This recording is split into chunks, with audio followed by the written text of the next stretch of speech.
Olá, sejam bem-vindos ao Observa Saúde na Rádio. Saúde na região metropolitana de São Paulo, na sua Rádio Madalena. Esse podcast traz especialistas do Observatório de Saúde da região metropolitana de São Paulo. Observa Saúde, para comentar questões e problemas de saúde aqui na Rádio Madalena e também no podcast observasaúde.cast. A ideia é contribuir para que cidadãos, gestores e conselheiros de saúde tenham informação de qualidade, crítica, mas de fácil entendimento, e dessa maneira construir, manter e aprimorar o SUS e a saúde como direito e conquista popular e democrática.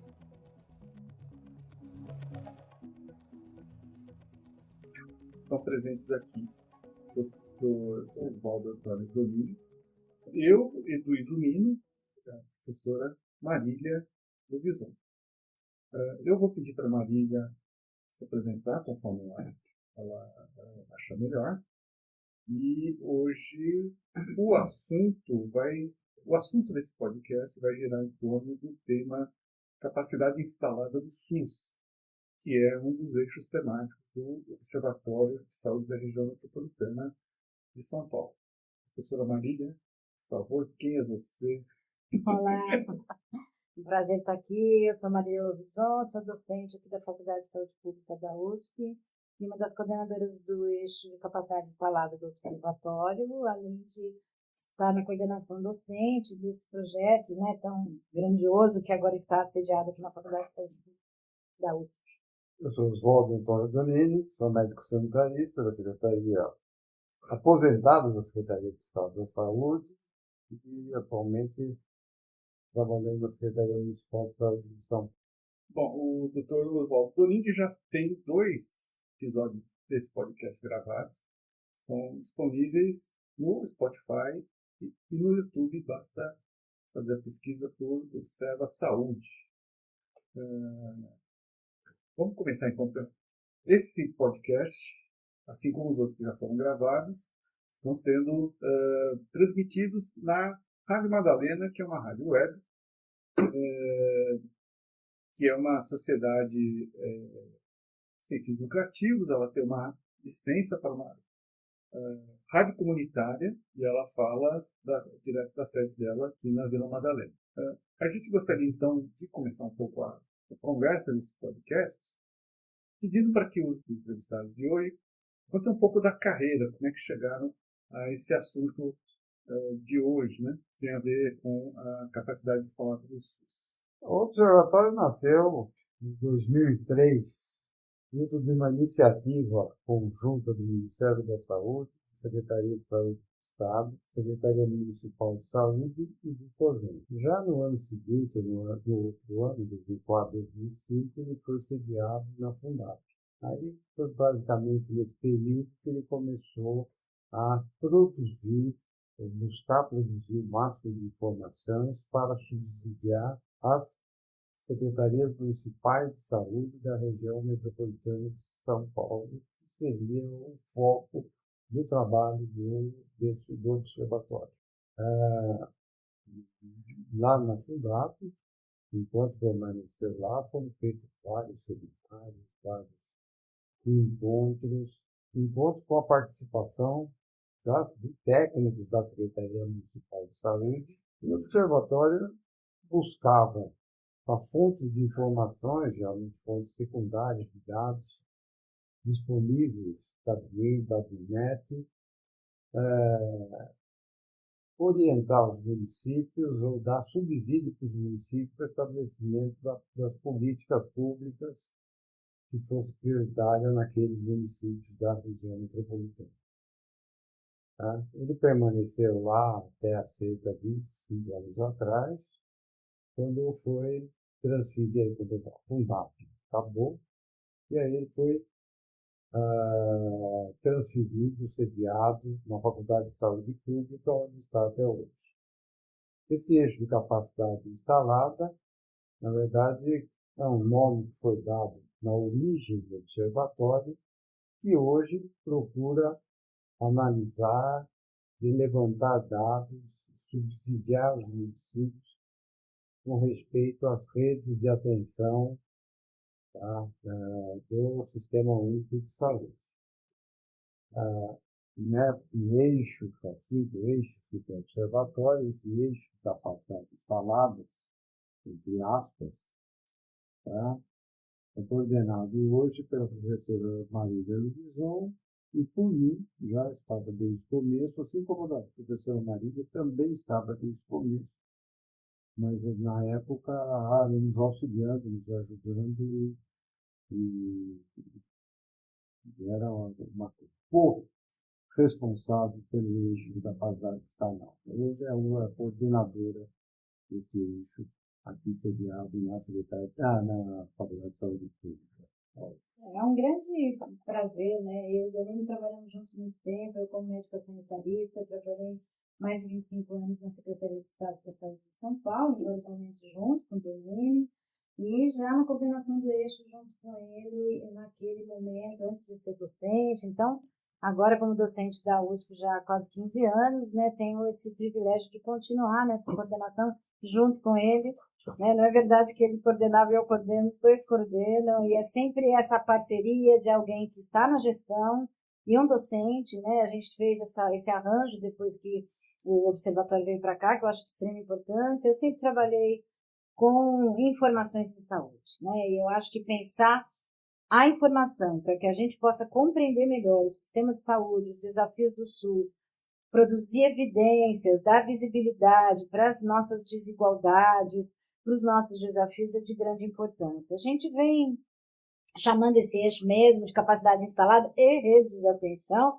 né? A gente vai precisar rebatizar ele em algum momento oficialmente, porque quando a gente fala em capacidade instalada, né, é de fato um dos grandes olhares que a gente faz do ponto de vista da cobertura, né? Que equipamentos que a gente tem, que profissionais, qual é a capacidade instalada, ou seja, a oferta de serviços do SUS na região metropolitana. E quando a gente pensa em região metropolitana, é de enorme importância a gente ter algumas pessoas que possam se debruçar sobre esta análise dos diferentes municípios e das diferentes regiões de saúde, mas pensando a região metropolitana, pensando esta megalópole, né, essa grande cidade que é a capital de São Paulo, e as suas especificidades, podendo olhar as diferenças, né, coisas que funcionam melhor num lugar, que funcionam melhor outro, que, como disse o Donini, qualquer secretário municipal de saúde, né, gosta de poder ter este apoio de uma certa sistematização da informação e uma visibilidade para que a informação possa falar mais sobre aquilo que ela mostra. E a gente tem bons sistemas de informação no SUS que nos ajudam nisso. Agora, para além da oferta, quando a gente fala em rede de atenção, a gente está pensando em funcionamento das várias redes, na produção dos serviços, não só na capacidade instalada, mas o quanto ela de fato funciona, atende as pessoas com acesso, com qualidade. Eu acho que esse eixo vem historicamente olhando um pouco para tudo isso, para além de pesquisas, para além de conhecimentos acadêmicos, um conhecimento produzido para a gestão do SUS.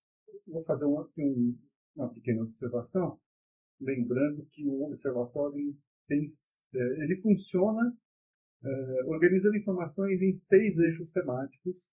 A gente aqui está falando do eixo de capacidade instalada. Existe também os eixos de produção e nível de saúde, o eixo força de trabalho e saúde, o eixo financiamento e gasto no SUS, o eixo participação e controle social no SUS e o eixo de gestão de conhecimento. Mais informações sobre isso estão também disponíveis no nosso site fsp.usp.br/Observa Saúde. Dr. Donini gostaria de fazer mais alguma observação sobre ele? Fique à vontade, Donini, mas acho que a gente talvez pudesse comentar um pouco. Bom, a gente falou, né, que o observatório ele é constituído, você comentou, dos vários instituidores, né? Então, o Conselho de Secretários Municipais, a própria Secretaria Municipal de Saúde de São Paulo, a Secretaria Estadual, muito na figura da Direção Regional Metropolitana, nossa DRS1. Então, tem um conjunto, e o próprio Ministério da Saúde, a OPAS, né? Que vão como atores estratégicos, na época junto com a Faculdade de Saúde Pública, inclusive, juntos apostar nessa possibilidade de fazer um olhar para a informação de maneira autônoma, isenta, e que possa, de fato, mostrar visibilidades, mostrar desigualdades para permitir a tomada de decisão, né? Porque a evidência que se produz da informação que já existe é muito interessante, porque às vezes você mostra uma informação, o outro fala, de onde saiu isso, né? Você fala, bom, você que preencheu, a informação você que disse, só que você não tinha enxergado ela desta forma. Então, se a gente consegue, inclusive, mostrar para a população em geral algumas informações que falam, nossa, olha, aqui é do lado daqui, mas é tão diferente os resultados, é tão diferente, né, a oferta de serviços, e isso ajuda a gente a tomar decisões no âmbito político, inclusive, de que SUS é esse que a gente quer. Mas acho que talvez o que a gente pudesse falar, e acho que o Donini pode nos ajudar a pensar também, que este eixo ele está muito diretamente relacionado a 3 grandes sistemas de informação. O cadastro, né, aquele que registra as unidades, o sistema ambulatorial, que registra as informações dos serviços ambulatoriais, que é o CIA, e o CH, que é o sistema que registra as informações de internações hospitalares. Então, a gente poder talvez pensar um pouco de que informações, a partir desses sistemas, têm nos ajudado a pensar as redes de atenção, né, Donini? Sim, porque quando a gente pensa numa rede de atenção, nossa preocupação é o cuidado com a atenção que nós prestamos à população. Tá? Então, e o SUS, né, desde o começo, eu cada vez mais vem intensificando essa política de procurar dar na atenção primária, na assistência primária, atenção básica, né, aqueles procedimentos que são realizados nas unidades básicas de saúde, serem a porta de entrada a esses procedimentos, a população nessas unidades, seriam a porta de entrada para o cuidado, aquele cuidado que cada uma das pessoas que compõem essa população necessita. Tá? De tal forma que, se houver necessidade de um tratamento especializado em um ambulatório, ele vai encaminhado para o ambulatório, se necessitar fazer exames radiológicos, exames de ultrassom, que vai ser encaminhado para ser feito, para subsidiar o atendimento feito ou na unidade básica ou no ambulatório de especialidade. Se houver necessidade de internação, será internado, tá? E acompanhado pelo SUS até o retorno à unidade básica de saúde. Essa preocupação é que formam as redes de atenção. Para cada caso, tá? É óbvio que não poderíamos ter tantas redes com tantos problemas de saúde que nós tenhamos.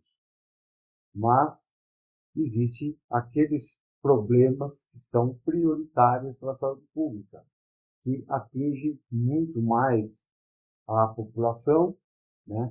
E por isso são focos de atenção do SUS e também, no caso da região metropolitana de saúde, do Observatório Metropolitano, que procura enxergar, então, o que a população, como que a população pode ser acompanhada desde a sua residência, que é o caso, então, da equipe de saúde da família, periodicamente visitar aqueles casos que mais necessitam de atenção, quando até a necessidade de internações e restabelecimento o mais precoce possível para voltar à ativa, né, que é o objetivo da saúde pública. Acho que quando a gente pensa no SUS, né, cada um de nós pensa como é que o sistema de saúde consegue garantir acesso quando eu precisar, né, e qualidade, né? A gente quer chegar no lugar certo, né, na hora certa, do jeito certo, para fazer a coisa certa, para que tudo possa evoluir da melhor maneira possível e a gente possa cuidar da saúde, manter a vida, manter qualidade de vida para poder envelhecer mais e melhor, né? E, nesse sentido, além de todas as ações que a gente pode e deve tomar com políticas públicas adequadas de promoção da saúde, alimentação segura e saudável, atividade física, né, e tudo que a gente possa fazer para viver melhor, em algum momento a gente vai precisar fazer um exame preventivo para fazer um diagnóstico precoce de câncer, vai precisar medir uma pressão para poder cuidar da hipertensão e do diabetes, que são doenças crônicas que afetam muito fortemente, né, ao longo da vida, conforme vai se envelhecendo, e que o importante é fazer o diagnóstico, poder ter um lugar que nos cuida adequadamente. Então, existem serviços de saúde no meu território, né? Pensar assim, será que eu tenho serviços no meu território que respondam à minha necessidade? E para isso nós vamos ter que identificar, então, que serviços são esses, colocar no mapa, poder ter alguma condição de, né, acessar, você poder acessar, inclusive, um lugar onde você possa saber dessas coisas a partir das informações que já existem nos sistemas. Onde estão os hospitais? Como que se dá o sistema de encaminhamento para alguns especialistas, né? E qual é o acesso possível? Então, né, poder olhar para essas informações que mostram a quantidade de exames que é realizado, os tempos de espera quando estão disponíveis no sistema, que infelizmente hoje são poucos disponíveis, né? Os tempos de espera para cada especialidade, isso é um desejo que a gente tem que seja transparente, seja disponível. Agora, as informações que estão disponíveis, como é que a gente pode olhar para elas e poder informar não só os gestores, como a população em geral, para que cada vez mais a gente possa saber se eu tenho uma necessidade, será que existem serviços no SUS e onde, de que jeito que eu possa usar? Então, pensando na saúde mental, pensando numa assistência à necessidade de um parto, né, de um pré-natal, pensando nas doenças crônicas, em exames que você precisa fazer. Né? Então, se a gente puder saber que serviços são esses, que tipo de equipamentos eles têm à disposição, como é que essas redes se organizam para garantir acesso de maneira gratuita e de qualidade num sistema como o nosso, isso é muito poderoso, né? Do ponto de vista das pessoas saberem para usar melhor, é conhecer para cuidar. Correto, muito bom. A gente gostaria, pelo menos eu gostaria de lembrar que há poucas décadas atrás, eu não sei se mais jovens vão se lembrar, né? Evidentemente não vão se lembrar disso, mas existia uma situação em que existia exatamente uma saúde pública organizada no Brasil. Né? Você tinha iniciativas filantrópicas baseadas nas Santas Casas, que era o tipo de saúde destinada aos pobres, a quem não tinha nenhum tipo de acesso à medicina particular, à medicina que era paga. Desse ponto de vista, hoje tem-se um avanço muito grande de possibilidades, né? E assim, possibilidade de atendimento, né? E que vieram em direção a um entendimento da saúde como um direito, que é um entendimento que foi consolidado no Brasil pela Constituição de 88. Né? Então, agora a gente está vendo todo um esforço, né, todo um trabalho de se materializar isso em termos de equipamentos, né, serviços, hospitais, postos de saúde, profissionais treinados, processos, sistemas e assim por diante. Isso, então, a gente entende que virou uma coisa muito mais complicada, né?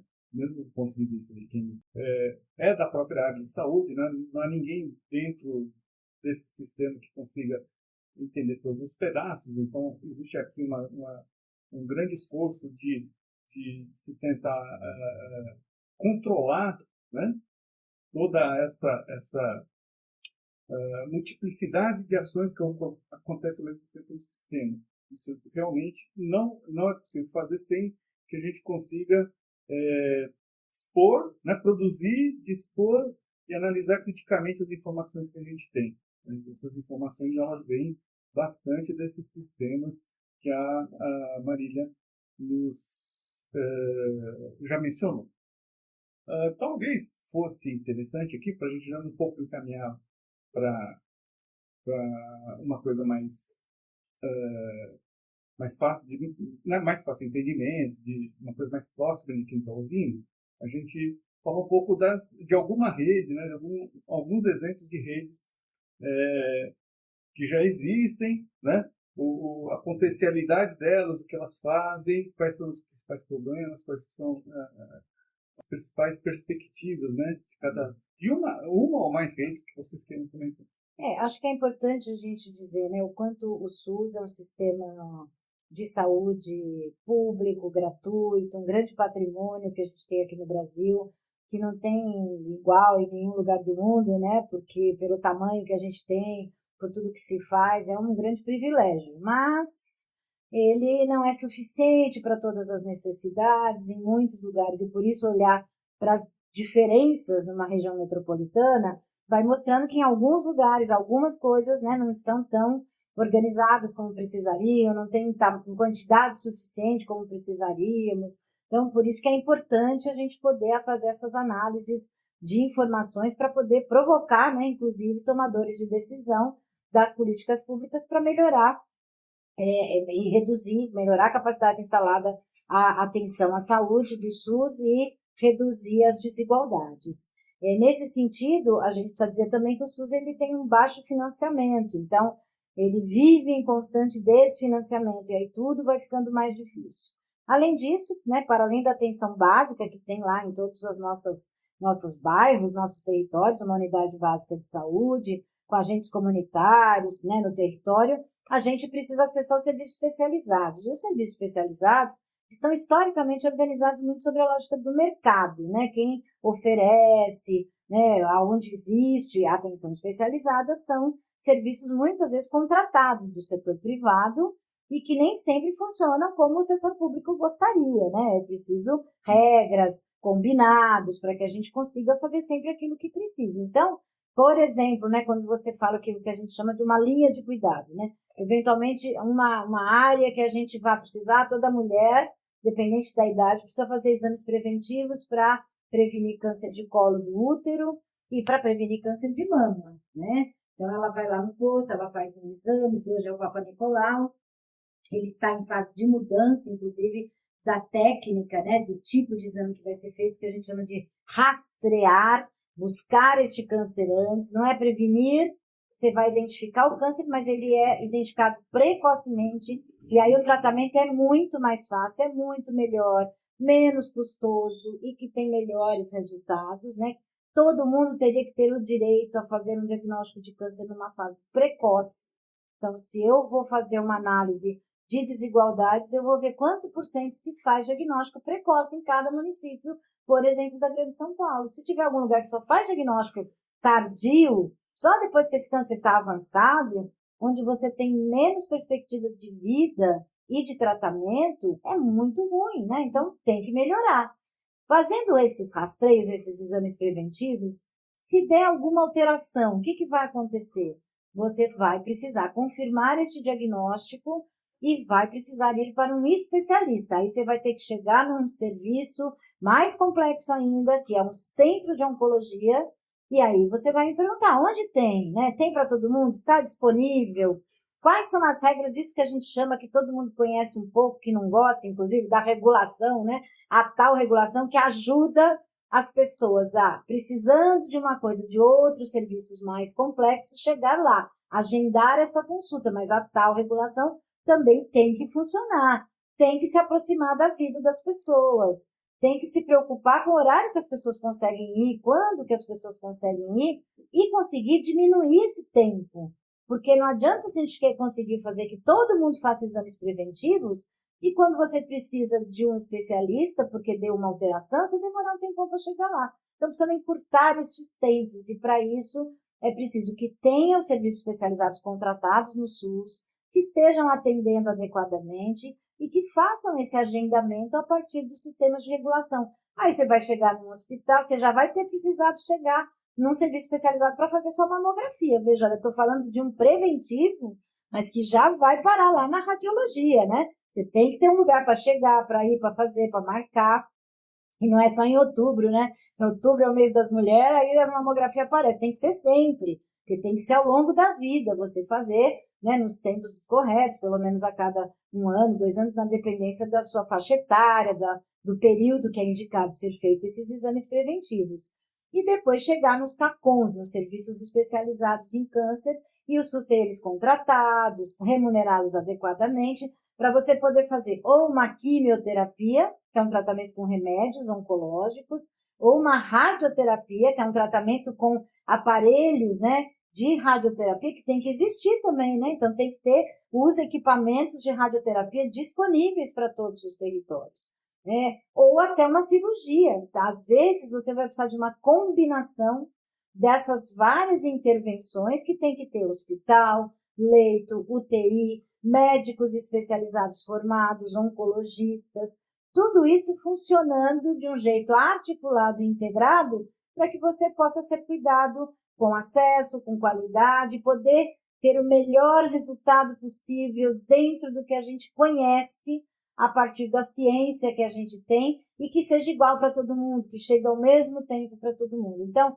conhecer ajuda muito, tanto para a população, quanto para os profissionais, quanto para os gestores, ajuda muito a gente identificar o que tem, o que falta e como é que a gente pode se movimentar por estas redes para poder chegar o melhor possível, ao melhor tempo naquilo que a gente precisa.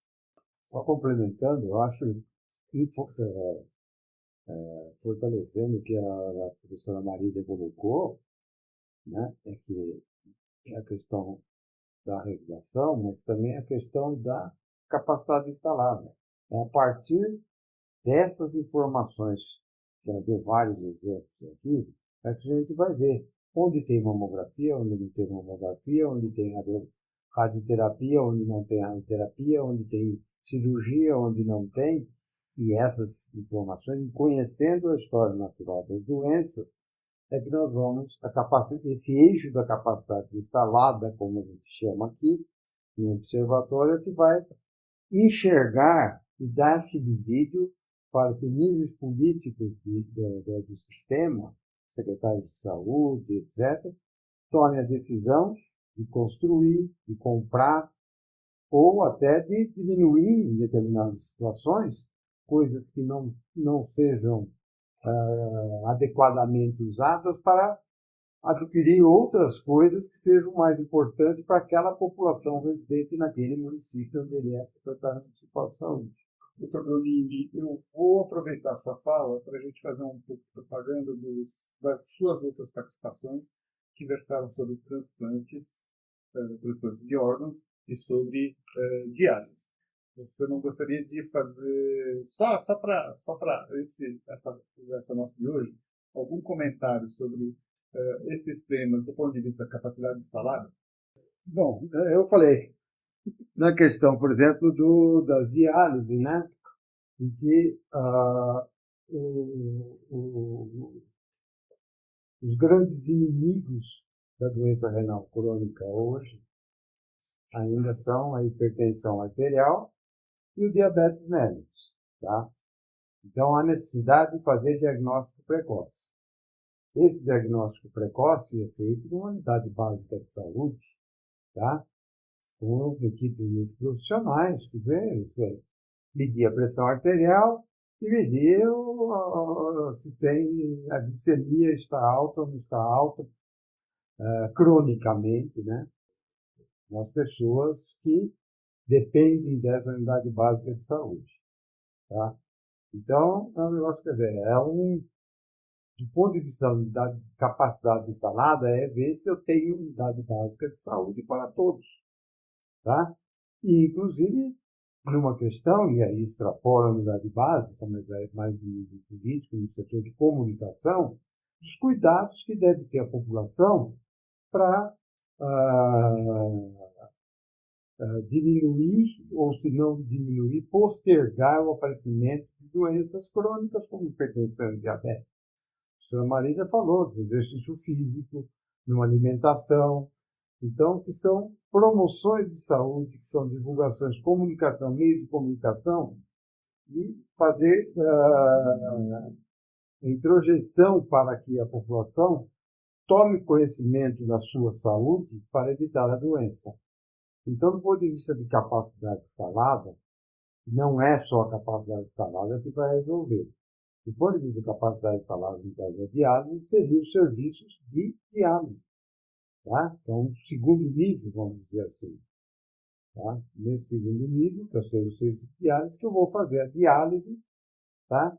E garantir uma sobrevida maior para essa população que já está com a doença renal crônica instalada e com falência dos rins. Tá? Parte desses pacientes, eles vão para o transplante renal, por exemplo. Então, onde eu tenho equipes e hospitais capacitados a fazer o transplante renal para que e isso é um estudo então, de capacidade instalada. São hospitais. Nesse hospital, o que eu posso fazer? Onde eu vou capacitar equipes para que elas possam resolver o problema do transplante renal. Eu falei numa intervenção minha, um mês atrás, um pouco mais, a questão do transplante. Hoje nós temos no estado de São Paulo cerca de 19 mil pessoas aguardando transplante renal. Quer dizer, é uma falha da capacidade instalada também. Deveria ter mais equipes, tá? Garantindo que seja feito o transplante. No entanto, eu tenho que ter doadores. Se eu não tiver doadores, eu não consigo fazer esse transplante.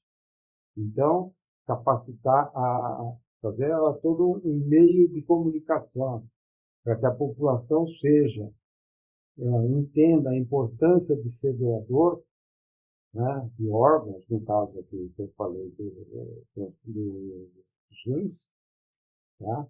Seja em vida, seja falecido, ajudaria a diminuir essas 19 mil necessidades que nós temos hoje no Estado para que menos gente tenha necessidade de fazer as diálises peritoneal, 3 vezes, diálise, hemodiálise ou diálise peritoneal, geralmente 3 vezes por semana, todos os dias, que a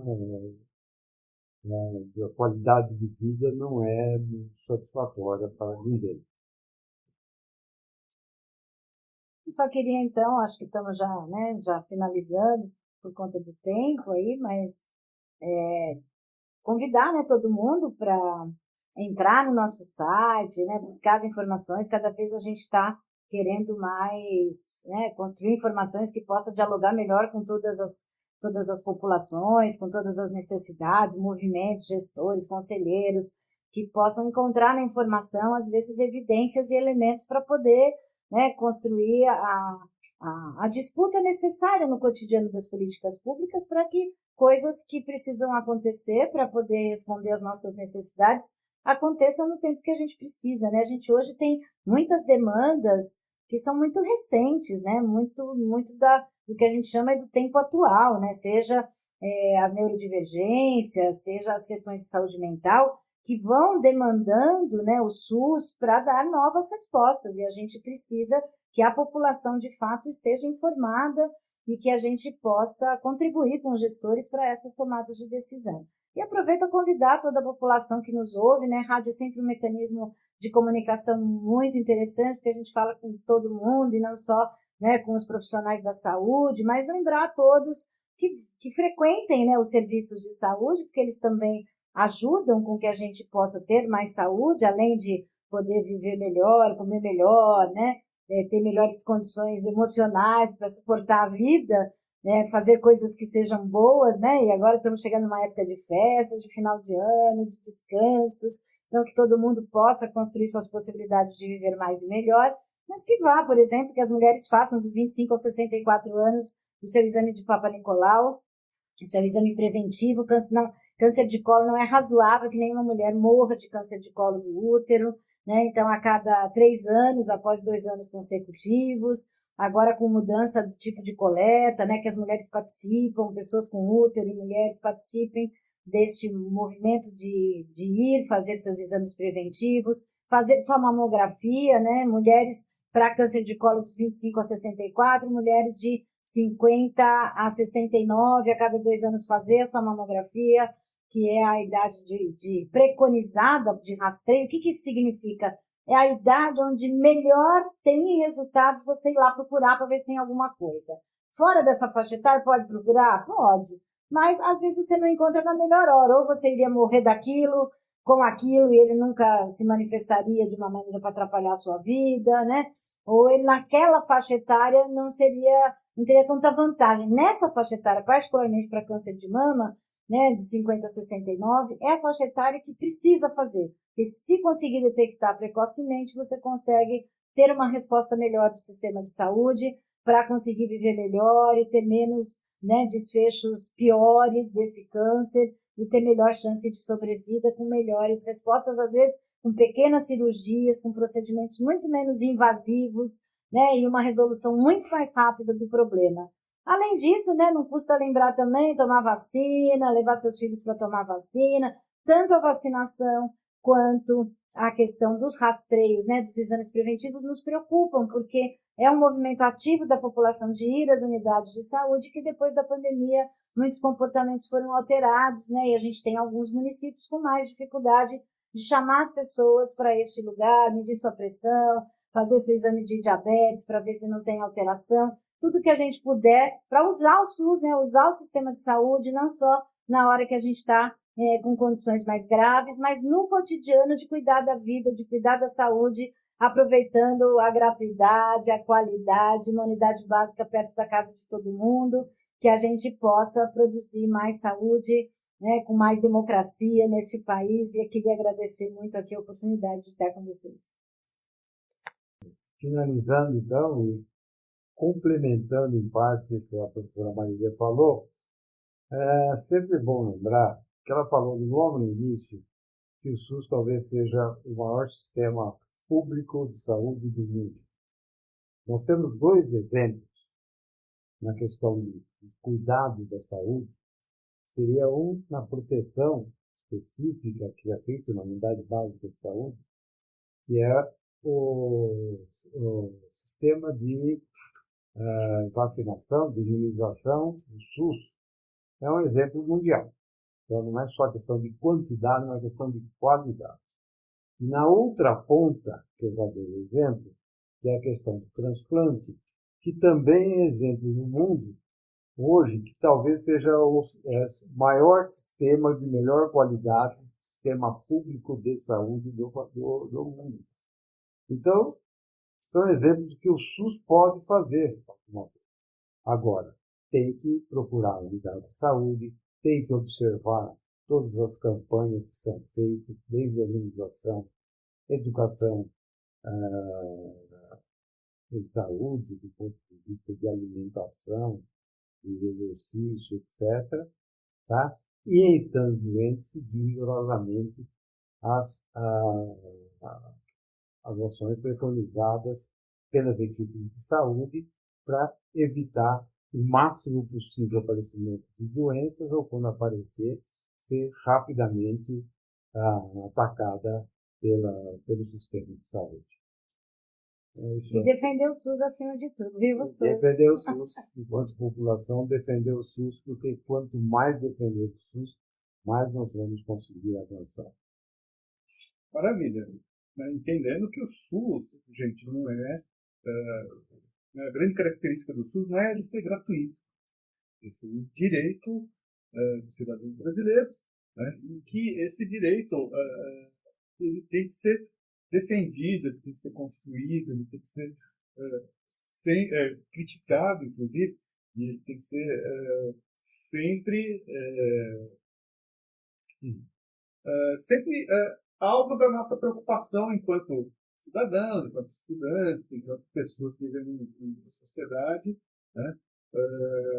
Porque, né, voltando ao que a gente estava tentando colocar aqui, né, não é uma questão de ser uma vantagem financeira, mas é questão de ser construção do direito e que vai nos levar, quem sabe, a uma sociedade mais igualitária e mais democrática. Gente, muito obrigado. Obrigado, Gini. Obrigado, Marília. Né? Até o próximo. A gente espera que vocês voltem logo, porque assunto não falta para esse tema. Muito obrigado. A Rádio Madalena foi criada pela Associação Rádio Madalena, fundada em 2013, entidade civil sem fins lucrativos, apartidária, que já obteve junto ao Ministério das Comunicações o direito de implantar uma rádio comunitária na Vila Madalena, em São Paulo. A Rádio Madalena é transmitida pela internet no site radiomadalena.com.br.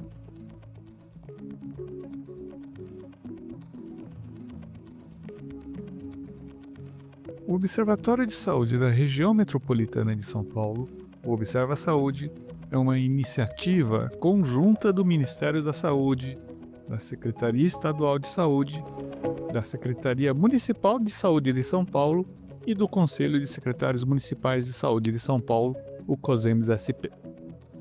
O Observa Saúde está sediado no Departamento de Política, Gestão e Saúde da Faculdade de Saúde Pública da USP, onde ele é um projeto transversal. Nosso site é fsp.usp.br/Observa Saúde. Obrigado pela sua audiência. Se tiver gostado, não se esqueça de curtir e compartilhar.